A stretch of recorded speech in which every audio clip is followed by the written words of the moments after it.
Hi friends, welcome to tech travel Telugu. Friends, ఈ వీడియోలో మనం 2022 మోడల్ హోండా షైన్ 125 యొక్క ప్రైస్ అండ్ స్పెసిఫికేషన్స్ గురించి క్లియర్గా మాట్లాడుకుందాము. ప్రోస్ అండ్ కాన్స్ గురించి కూడా ఈ వీడియోలో డిస్కస్ చేశాను. మీరు స్కిప్ చేయకుండా లాస్ట్ వరకు చూడండి. ఫ్రెండ్స్, ఇది 2022 model Honda shine 125 శాంగ్రియా red colour. ఈ వెహికల్లో ఉన్న ఇంజిన్ స్పెసిఫికేషన్స్ విషయానికి వస్తే single cylinder 4 stroke 2 valves air cooled 124cc BS6 SI ఇంజిన్తో లభిస్తుంది. ఇందులో పవర్ వచ్చేప్పటికి 10.8 PS at 7500 RPMలో ఉంది. టార్క్ అనేది 11 Nm at 6000 RPMలో ఉంది. డ్రైవ్ టైప్ వచ్చేప్పటికి చైన్ డ్రైవ్తో లభిస్తుంది. ఇక్కడ మీరు చూడొచ్చు, చైన్ అనేది పూర్తిగా కవర్ చేశారు కదా. ఎవ్రీ 500 కిలోమీటర్స్కి ఒకసారి మీరు చైన్ లూప్ చేసుకోవాల్సిన అవసరం అయితే ఏమీ లేదు. ట్రాన్స్మిషన్ విషయానికి వస్తే 5 స్పీడ్ మాన్యువల్ ట్రాన్స్మిషన్ ఇచ్చారు, అంటే ఇందులో 5 గేర్లు అయితే ఉంటాయి. బ్రేక్స్ విషయానికి వస్తే షైన్ 125 అనేది 2 వేరియంట్స్లో లభిస్తుంది, డిస్క్ అండ్ డ్రమ్. ఇప్పుడు మనం రివ్యూ చేస్తుంది డ్రమ్ వేరియంట్ కాబట్టి ఫ్రంట్ 130mm డ్రమ్ బ్రేక్ అయితే ఇచ్చారు. ఒకవేళ మీరు డిస్క్ వేరియంట్ తీసుకోవాలనుకుంటే 240mm డిస్క్ బ్రేక్ అయితే ఉండిద్ది నిసిన్ బ్రేక్ ప్యాడ్స్తో. ఇంకా రేర్ విషయానికి వస్తే 130mm డ్రమ్ బ్రేక్ అయితే ఇచ్చారు. బ్యాక్ సైడ్ కూడా మనకి సేమ్ బ్రేక్స్ అయితే ఉంటాయి. ఈ బ్రేక్స్ అనేది కాంబీ బ్రేక్ సిస్టమ్తో వర్క్ అవుతాయి అని చెప్పుకోవచ్చు. సస్పెన్షన్ విషయానికి వస్తే ఫ్రంట్ టెలిస్కోపిక్ సస్పెన్షన్ అయితే ఇచ్చారు. ఫ్రంట్ సస్పెన్షన్ అయితే చూస్తానికి ఇలా ఉండిద్ది. రేర్ విషయానికి వస్తే 5 steps adjustable twin hydraulic shock absorbers అయితే ఇచ్చారు. అంటే బ్యాక్ సైడ్ 2 షాక్ అబ్జర్వర్స్ అయితే ఉంటాయి, వాటిని మనం అడ్జస్ట్ చేసుకోవచ్చు. టైర్స్ అండ్ వీల్స్ విషయానికి వస్తే 80 నుంచి LI వీల్స్ విత్ ట్యూబ్లెస్ టైర్స్తో ఈ వెహికల్ లభిస్తుంది. ఫ్రంట్ టైర్ విషయానికి వస్తే 80/100 80 నుంచి టైర్తో లభిస్తుంది. ఫ్రంట్ టైర్ అయితే చూస్తానికి మీకు ఇలా ఉండిద్ది డిజైన్ అయితే. అలాగే బ్యాక్ సైడ్ కూడా మనకి 80/100 80 నుంచి టైర్ అయితే ఇచ్చారు. బ్యాక్ సైడ్ టైర్ కూడా చూస్తానికి ఇలా ఉండిద్ది. ఇంకా డైమెన్షన్స్ విషయానికి వస్తే లెంత్ వచ్చేటప్పటికి 2046 mmతో లభిస్తుంది. విడ్త్ అనేది 733 mm అనేది ఇచ్చారు. గ్రౌండ్ క్లియరెన్స్ విషయానికి వస్తే 162 mm అనేది ఉంది. మన ఇండియన్ రోడ్స్కి ఈ గ్రౌండ్ క్లియరెన్స్ అయితే సరిపోయిందని చెప్పుకోవచ్చు. సీట్ హైట్ విషయానికి వస్తే 800 mm అనేది ఇచ్చారు. మినిమం 5.5 5.6 హైట్ ఉన్న వాళ్ళైనా సరే ఈ వెహికల్ని ఈజీగా రైడ్ చేయొచ్చు. ఫ్యూల్ కెపాసిటీ విషయానికి వస్తే 10.5 లీటర్స్ అనేది ఇందులో పట్టిద్ది. మెటల్ ఫ్యూల్ ట్యాంకే ఇచ్చారు. టోటల్ వెయిట్ వచ్చేటప్పటికి 114 kgs అనేది ఉంది. లైట్ వెయిట్ అయితే అనిపించింది నేను రైడ్ చేసినప్పుడు. ఇంకా లైట్స్ విషయానికి వస్తే హెడ్ లైట్ వచ్చేటప్పటికి హాలోజన్ హెడ్ లైట్ అయితే ఇచ్చారు. Front side head light design అయితే చూస్తానికి ఇలా ఉండిద్ది. టేల్ లైట్ విషయానికి వస్తే బ్యాక్ సైడ్ టేల్ లైట్ అనేది బల్బ్తో లభిస్తుంది. సిగ్నల్ లైట్స్ కూడా మనకి బల్బ్తోనే లభిస్తున్నాయి అని చెప్పుకోవచ్చు. ఫ్రంట్ సైడ్ బ్యాక్ సైడ్ మనకి సిగ్నల్ లైట్స్ అయితే చూస్తానికి ఇలా ఉంటాయి. ఇంకా ఫీచర్స్ విషయానికి వస్తే ఫుల్లీ అన్లాక్ కన్సోల్ అయితే ఇచ్చారు. లెఫ్ట్ సైడ్ చూసుకున్నట్లయితే స్పీడ్ అండ్ ఓడోమీటర్ అయితే ఉంది. Right side unlock fuel gauge అయితే ఇచ్చారు. మధ్యలో చూసుకున్నట్లయితే high beam and signal light indicators అయితే ఉన్నాయి. అలాగే సింగిల్ లాంగ్ సీట్తో లభిస్తుంది. సీట్ అయితే చూస్తానికి ఇలా ఉండిద్ది. ఫ్యామిలీకి పర్ఫెక్ట్గా సెట్ అయ్యింది. బ్యాక్ సైడ్ పిలియన్ రైడర్కి సపోర్ట్గా గ్రాబ్ రైల్ అయితే ఉంది. ప్యాసింజర్ ఫుట్ రెస్ట్ అయితే ఇచ్చారు. ప్యాసింజర్ ఫుట్ రెస్ట్ క్వాలిటీ కూడా చాలా బాగుంది. లేడీస్ కూర్చోడానికి సైడ్ స్టెప్ ఫుట్ రెస్ట్ అయితే ఇచ్చారు. అలాగే శారీ గార్డు కూడా ఉంది కాబట్టి ఇవన్నీ స్కిప్ చేయలేదు షైన్ 125లో. అలాగే ఇందులో కిక్ స్టార్ట్ అయితే ఉంది. ఇప్పుడు వచ్చే 125cc అన్ని వెహికల్స్లో కూడా కిక్ స్టార్ట్ అయితే రిమూవ్ చేస్తున్నారు కదా. ఇందులో కిక్ స్టార్ట్ అయితే ఇచ్చారు కాబట్టి ఈ వెహికల్కి ఇది ఒక ప్లస్ పాయింట్. ఫైనల్గా షైన్ 125 యొక్క కీ అయితే చూస్తానికి ఇలా ఉండిద్ది. ఇంకా హ్యాండిల్కి రైట్ సైడ్ చూసుకున్నట్లయితే ఇంజన్ కిల్ స్విచ్ అయితే ఇచ్చారు. అందులోనే సెల్ఫ్ స్టార్ట్ అయితే ఉంది. హ్యాండిల్కి లెఫ్ట్ సైడ్ చూసుకున్నట్లయితే హై బీమ్ లో బీమ్ స్విచ్ అయితే ఇచ్చారు. అందులోనే పాస్ స్విచ్ అయితే ఉంది. దాని తర్వాత సిగ్నల్ లైట్ స్విచ్ ఉంది. దాని కింద చూసుకున్నట్లయితే హార్న్ అయితే ఉంది. ఇవి హ్యాండిల్ మీద ఉన్న స్విచెస్ అయితే. హ్యాండిల్ కంఫర్ట్ కూడా చాలా బాగుంది. కలర్స్ విషయానికి వస్తే 7 కలర్స్లో ఈ వెహికల్ అయితే లభిస్తుంది. ఫస్ట్ కలర్ వచ్చేప్పటికి మ్యాటీ స్టీల్ బ్లాక్, సెకండ్ కలర్ వచ్చేప్పటికి మ్యాటీ శాంగ్రియా రెడ్, థర్డ్ కలర్ వచ్చేప్పటికి రెబల్ రెడ్, ఫోర్త్ కలర్ వచ్చేప్పటికి మ్యాటీ గ్రే, ఫిఫ్త్ కలర్ వచ్చేప్పటికి జెన్నీ గ్రే, సిక్స్త్ కలర్ వచ్చేప్పటికి డీసెంట్ బ్లూ, సెవెంత్ కలర్ వచ్చేప్పటికి బ్లాక్ విత్ రెడ్. ప్రైస్ విషయానికి వస్తే మనకి వేరియంట్స్ని బట్టి ప్రైస్ అయితే మారుతూ ఉండిద్ది. స్టార్టింగ్ ప్రైస్ వచ్చేప్పటికి 98,000 రూపీస్ నుంచి షైన్ 125 అయితే మనకి లభిస్తూ ఉందన్నమాట. ఇప్పుడు ఈ వీడియోలో చూసిన శాంగ్రియా రెడ్ కలర్ వచ్చేప్పటికి 99,900లో లభిస్తూ ఉంది. మీకు డిస్క్ వేరియంట్ కావాలనుకుంటే 1,04,000 రూపీస్లో లభిస్తూ ఉంది. ఇప్పుడు నేను చెప్పిన ఎగ్జాక్ట్ ప్రైస్ అనేది తెనాలి ప్రెనో హోండా ఆన్ రోడ్ ప్రైస్ అని చెప్పాలి. ఈ ప్రైస్ అనేది డే బై డే మారుతూ ఉండిద్ది. మీరు కొనుక్కునే టైంకి ఎగ్జాక్ట్గా ఎంత ప్రైస్ ఉందో తెలుసుకోవాలనుకుంటే కింద డిస్క్రిప్షన్లో తెనాలి ప్రెనో హోండా షోరూమ్ వాళ్ళ ఫోన్ నెంబర్ అయితే ఇచ్చేస్తాను. వాళ్ళకి కాల్ చేసి మీరు తెలుసుకోవచ్చు. ఫ్రెండ్స్, ఇది 2022 model Honda Shine 125cc celebration edition అని చెప్పుకోవచ్చు. రెడ్ కలర్లో చూస్తానికి చాలా బాగుంది కదా. అలాగే ఇక్కడ మీకు హోండా లోగో చూసినట్లయితే గోల్డ్ కలర్లో అయితే ఇచ్చారు. ఇది సెలబ్రేషన్ ఎడిషన్ కాబట్టి నార్మల్ షైన్తో పోలిస్తే కొద్దిగా యూనిక్గా ఉండిద్దని చెప్పుకోవచ్చు. ఈ వెహికల్ మీద నేను ఎక్కి కూర్చోగానే నాకు బాగా నచ్చింది ఏంటంటే సీట్ కంఫర్ట్ అని చెప్పుకోవచ్చు. సీట్ కంఫర్ట్ అయితే చాలా బాగుండిద్ది. సింగిల్ సీట్తో లభిస్తుంది కాబట్టి మీకు ఫ్యామిలీ కూడా బాగా సెట్ అయ్యిందని చెప్పుకోవచ్చు. దాని తర్వాత నాకు బాగా నచ్చింది హ్యాండిల్ కంఫర్ట్ అని చెప్పుకోవచ్చు.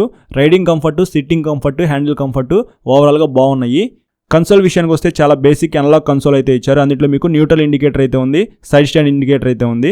సైడ్ స్టాండ్ వేస్తే మాత్రం మీకు వెహికల్ అయితే స్టార్ట్ అవుతుంది, కానీ ఫస్ట్ గేర్ వేస్తే మాత్రం వెహికల్ అయితే ఆగిపోయింది. ఫ్రెండ్స్ మీలో ఎవరైనా షైన్ 125 కొనుక్కోవాలనుకుంటే మాత్రం ఇప్పుడు నేను చెప్పేవి జాగ్రత్తగా వినండి. క్లచ్ అయితే మాత్రం చాలా లైట్ అయితే ఉంది, మీకు హార్డ్ అయితే ఎక్కడా లేదు. సో మీకు 125cc క్లచ్ అయితే లైట్గానే ఉండాలన్నమాట. సిటీలో తిరుగుతూ ఉంటారు ఎక్కువ మంది. సో మీకు హార్డ్ ఉంటే మాత్రం ఫింగర్స్కి పెయిన్ అయితే వస్తుంది కాబట్టి సో ఇందులో ఆ ప్రాబ్లం అయితే ఏం లేదు. కానీ ఒక ప్రాబ్లం అయితే నేను నోటీస్ చేశాను, గేర్ బాక్స్ అనేది మీకు అంత స్మూత్ అయితే ఏం లేదు. గేర్ బాక్స్ అయితే కొద్దిగా ప్రాబ్లం ఉందని చెప్పుకోవచ్చు. గేర్లు వేసేటప్పుడు మాత్రం మీరు స్మూత్గానే వేయచ్చు, కానీ తీసేటప్పుడు మాత్రం మీకు కొద్దిగా హార్డ్ అయితే ఉండిద్ది. నెక్స్ట్ బ్రేక్స్ విషయానికి వస్తే నేను రైడ్ చేసినప్పుడు బ్రేక్స్ బాగానే పడినాయి అని చెప్పుకోవచ్చు. 130mm డ్రమ్ బ్రేక్స్ అయితే ఉంటాయి, ఫ్రంట్స్ అయినా బ్యాక్స్ అయినా. బ్రేక్స్ అయితే పర్వాలేదని చెప్పుకోవచ్చు. మీరు ఎక్కువ స్పీడ్ వెళ్ళినప్పుడు సడన్గా బ్రేక్ వేయాలంటే మాత్రం మీకు ఖచ్చితంగా డిస్క్ అయితే ఉండాలి. డిస్క్ బ్రేక్స్ అయితే మాత్రం మీకు చాలా బాగా పడతాయి. టైర్స్ విషయానికి వస్తే మీకు అంత మంచి గ్రిప్పీ టైర్స్ అయితే ఏమి కాదు. 80+ వెళ్తే మాత్రం మీకు ఖచ్చితంగా స్లిప్ అయ్యే అవకాశం అయితే ఉంది. కార్నరింగ్ చేసేటప్పుడు కానీ ఎక్కువ స్పీడ్ వెళ్ళేటప్పుడు కానీ మీరు వెహికల్ జాగ్రత్తగా నడపాలి. నెక్స్ట్ సస్పెన్షన్ విషయానికి వస్తే ఫ్రంట్స్ అయినా బ్యాక్స్ అయినా సస్పెన్షన్ అనేది మరీ అంత స్మూత్ అయితే ఏం లేదు, కొద్దిగా హార్డ్ అయితే ఉంది. సో మీకు వెహికల్ అనేది రఫ్ అండ్ టఫ్గా యూస్ చేయాలంటే సస్పెన్షన్ అనేది కొద్దిగా హార్డ్ అయితే ఉండాలి. బ్యాక్స్ అయినా సస్పెన్షన్ అనేది 5 స్టెప్స్ అయితే అడ్జస్ట్ చేసుకోవచ్చు. మీలో ఎవరైనా 5.5 కన్నా హైట్ తక్కువ ఉంటే మాత్రం కొద్దిగా దీన్ని అడ్జస్ట్ చేసుకుని హైట్ అయితే తగ్గించుకోవచ్చు. 5.5 కన్నా హైట్ తక్కువ ఉన్న వాళ్ళు ఎవరైనా ఉంటే మాత్రం టెస్ట్ రైడ్ చేసి కాలు కింద అందుతున్నాయో లేదో చెక్ చేసుకున్న తర్వాత కొనుక్కోండి. వైబ్రేషన్స్ విషయానికి వస్తే 80+ స్పీడ్ వెళ్తే మాత్రం మీకు వైబ్రేషన్స్ అయితే ఉన్నాయన్నమాట. 80 లోపు వెళ్తే మాత్రం మీకు వైబ్రేషన్స్ అయితే ఏమీ లేవు. ఇంజన్ రిఫైన్మెంట్ అయితే చాలా స్మూత్గా ఉంది. 2 వాల్వ్స్ ఇంజిన్ అయినప్పటికీ పెర్ఫార్మెన్స్ అయితే చాలా బాగుంది. అలాగే మీరు 80 కన్నా ఎక్కువ స్పీడ్ వెళ్తే మాత్రం వైబ్రేషన్స్ అయితే బాగానే వస్తాయి అన్నమాట. ఇది సిటీలో తిరగడానికి డిజైన్ చేశారు కాబట్టి మీరు ఎక్కువ స్పీడ్ అయితే వెళ్ళొద్దు. ఈ వెహికల్ కొనుక్కోవాలా వద్దా అని చెప్పేసి నన్ను అడిగితే మాత్రం తక్కువ ప్రైస్లో 125cc ఒక వెహికల్ కావాలనుకుంటే మీరు ఇది ట్రై చేయొచ్చు. కాకపోతే ఈ వెహికల్ కన్నా మీకు షైన్ SP125 అని చెప్పేసి ఇంకొక వేరియంట్ అయితే ఉండేది కదా, ఆ వెహికల్ అయితే కొనుక్కోండి. ఇది హోండా షైన్ 125 యొక్క నా రైడ్ రివ్యూ అయితే. ఫ్రెండ్స్ చూసారు కదా ప్రైస్ అండ్ స్పెసిఫికేషన్స్ గురించి. అలాగే నేను నడిపినప్పుడు నాకు ఎలా అనిపించిందో కూడా చెప్పాను కదా. ఇప్పుడు ప్రోస్ అండ్ కాన్స్ గురించి మాట్లాడుకుందాము. ఇందులో ఫస్ట్ ప్లస్ పాయింట్స్ విషయానికి వస్తే ఇందులో రీసేల్ వాల్యూ అయితే ఎక్కువ ఉంటుంది అనమాట. హోండా షైన్ అంటేనే ఎక్కువ రీసేల్ వాల్యూ అయితే ఉంది. చాలా మంది అయితే పర్చేస్ చేస్తుంటారు. మీరు వెహికల్ కొనుక్కున్న తర్వాత అయినా సరే అమ్ముకోవాలంటే మంచి రీసేల్ వాల్యూ అయితే ఉండేది అని చెప్పుకోవచ్చు. సో ఈ వెహికల్కి ఇది ఒక ప్లస్ పాయింట్ అని చెప్పాలి. సెకండ్ ప్లస్ పాయింట్ విషయానికి వస్తే డిస్క్ వేరియంట్లో లభిస్తూ ఉందన్నమాట షైన్ 125. మీకు బెటర్ బ్రేకింగ్ కావాలనుకుంటే మీరు డిస్క్ బ్రేక్ అయితే తీసుకోవచ్చు. ఫ్రంట్ 240mm డిస్క్ బ్రేక్ అయితే ఉండిద్ది. సో బ్రేక్స్ అయితే బాగా పడతాయి అనమాట డిస్క్ వేరియంట్లో. థర్డ్ ప్లస్ పాయింట్ విషయానికి వస్తే మీకు 50 నుంచి 55 కిలోమీటర్స్ దాకా ఖచ్చితంగా మైలేజ్ అయితే వస్తుంది అనమాట. ఎందుకంటే ఇందులో కొద్దిగా సన్న టైర్లు అయితే ఉన్నాయి కదా. మీకు 125cc ఇంజిన్ రిఫైన్మెంట్ అయితే చాలా స్మూత్గా ఉంది. మైలేజ్ కూడా మీకు బాగా వస్తుంది కాబట్టి ఇది థర్డ్ ప్లస్ పాయింట్ అని చెప్పుకోవచ్చు. ఫోర్త్ ప్లస్ పాయింట్ విషయానికి వస్తే ఇది 125cc ఎయిర్ కూల్డ్ ఇంజిన్ కదా, మీకు పెద్ద మెయింటెనెన్స్ అయితే ఏమీ ఉండదు. నార్మల్గా మీరు 2500 కిలోమీటర్స్కి ఒకసారి ఇంజిన్ ఆయిల్ మార్చుకొని జనరల్గా యూస్ చేసుకోవడమే. నియర్లీ 55 to 60 కిలోమీటర్స్ దాకా మీరు మైలేజ్ అయితే క్లైమ్ చేయొచ్చు అనమాట ఎకో మోడ్లో వెళ్తే. అలాగే ఫ్యామిలీకి కూడా ఈ వెహికల్ అయితే పర్ఫెక్ట్గా సెట్ అయ్యింది. ఎందుకంటే ఇందులో సింగిల్ సీట్ అయితే ఇచ్చారు కాబట్టి ఇద్దరు పర్సన్స్కి కంఫర్టబుల్గా ఉండిద్ది. సిక్స్త్ ప్లస్ పాయింట్ విషయానికి వస్తే ఇది 7 కలర్స్లో లభిస్తుంది అనమాట. నాకు షోరూమ్కి వెళ్ళగానే చూడగానే రెడ్ కలర్ బాగా నచ్చింది. అలాగే బ్లాక్ కలర్ కూడా మీకు చాలా బాగుంటుంది అనమాట. నాకు నచ్చిన కలర్స్ అయితే ఈ రెండు. మీకు ఏ కలర్స్ నచ్చాయో కింద కామెంట్ అయితే చేయండి. సెవెంత్ ప్లస్ పాయింట్ విషయానికి వస్తే దీంట్లో కిక్ స్టార్ట్ అయితే ఇచ్చారు. చాలా 125cc వెహికల్స్లో కిక్ స్టార్ట్ అయితే ఇప్పుడు రిమూవ్ చేస్తున్నారు కదా, దీంట్లో ఇంకా కిక్ స్టార్ట్ అయితే ఉంది. ఎప్పుడైనా మీ వెహికల్లో ఉన్న బ్యాటరీ అనేది లో అయిపోతే కిక్ స్టార్ట్ అయితే చేసుకోవచ్చు. ఈ వెహికల్కి ఇది మంచి ప్లస్ పాయింట్. ఇది ఫ్రెండ్స్ నాకు ఇందులో అనిపించిన ప్లస్ పాయింట్స్. ఇప్పుడు కాన్స్ గురించి మాట్లాడుకుందాము. అందులో ఫస్ట్ కాన్ విషయానికి వస్తే లైట్స్ అని చెప్పుకోవచ్చు. మొత్తం మనకి హాలోజన్ లైట్స్ అయితే ఉన్నాయన్నమాట. ఎల్ఈడి లైట్ అనేది ఎక్కడా లేదు. 2021 వేరియంట్లో చూసుకున్నా 2022 వేరియంట్లో చూసుకున్నా సరే మనకి మొత్తం హాలోజన్ లైట్స్ అయితే ఇచ్చారనమాట. మనకి హెడ్ లైట్ అనేది కనీసం ఎల్ఈడితో ఇస్తే చాలా బాగుండేది. ఇంకా సెకండ్ కాన్ విషయానికి వస్తే కన్సోల్ అని చెప్పుకోవచ్చు. మనకి ఎన్లాగ్ అండ్ డిజిటల్ కన్సోల్ తీసుకొస్తే చాలా బాగుండేది, కానీ ఫుల్లీ ఎన్లాగ్ కన్సోల్ దాన్ని తీసుకొస్తున్నారు. అందులో మనకి ఫీచర్స్ అయితే ఏమీ ఉండవు. థర్డ్ కాన్ విషయానికి వస్తే గేర్ షిఫ్టింగ్ అనేది మీకు అంత స్మూత్ గా అయితే ఉండదు. గేర్లు వేసేటప్పుడు స్మూత్ గానే అనిపించింది నేను రైడ్ చేసినప్పుడు, కానీ గేర్లు తీసేటప్పుడు మాత్రం మీకు కొద్దిగా సౌండ్ అయితే వస్తుంది. ఖచ్చితంగా మీరు ఒకసారి టెస్ట్ రైడ్ చేసి ఈ వెహికల్ అయితే తీసుకోండి. ఫోర్త్ కాన్ విషయానికి వస్తే టైర్స్ గ్రిప్ అని చెప్పుకోవచ్చు. మరి అంత గ్రిప్పీ టైర్స్ అయితే ఏమీ కాదు. కొంచెం వైట్ టైర్స్ ఇస్తే బాగుంది అనిపించింది నాకు. ఎందుకంటే మరీ సన్న టైర్స్ ఉండడం వల్ల ఎప్పుడైనా కార్నరింగ్ చేసేటప్పుడు స్లిప్ అయ్యే అవకాశం అయితే ఉంది. ఇవి ఇందులో నాకు అనిపించిన కొన్ని కాన్స్ అయితే. పెద్ద మేజర్ కాన్స్ అయితే ఏమీ కాదు, కానీ 1 lakh పెడుతున్నాం కాబట్టి హెడ్ లైట్ అనేది ఎల్ఈడి ఇస్తే బాగుండేది. అలాగే ఎన్లాగ్ అండ్ డిజిటల్ కన్సోల్ ఇస్తే మాత్రం బెస్ట్ వాల్యూ ఫర్ మన వెహికల్ అయితే ఖచ్చితంగా అయ్యేదని చెప్పుకోవచ్చు. అయినప్పటికీ 125cc చాలా మంది షైన్ అయితే కొనుక్కుంటున్నారు.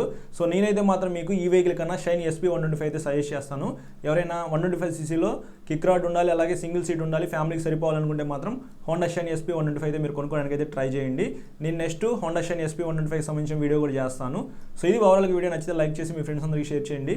మీకు ఏమైనా డౌట్స్ ఉన్నాయనుకోండి వీడియో కింద కామెంట్ అయితే చేయండి, లేకపోతే ఇన్స్టాగ్రామ్లో ఫాలో అయిన తర్వాత మెసేజ్ చేయండి. మ్యాక్సిమం నేను మెసేజ్ చూస్తే రిప్లై అయితే ఇస్తాను. చాలామంది సబ్స్క్రైబ్ చేసుకోవట్లేదు, సబ్స్క్రైబ్ చేసుకుని పక్కన బెల్ ఐకాన్ అయితే క్లిక్ చేయండి. నేను వీడియో పెట్టిన వెంటనే మీకు నోటిఫికేషన్స్ అయితే వస్తాయి. Thank you.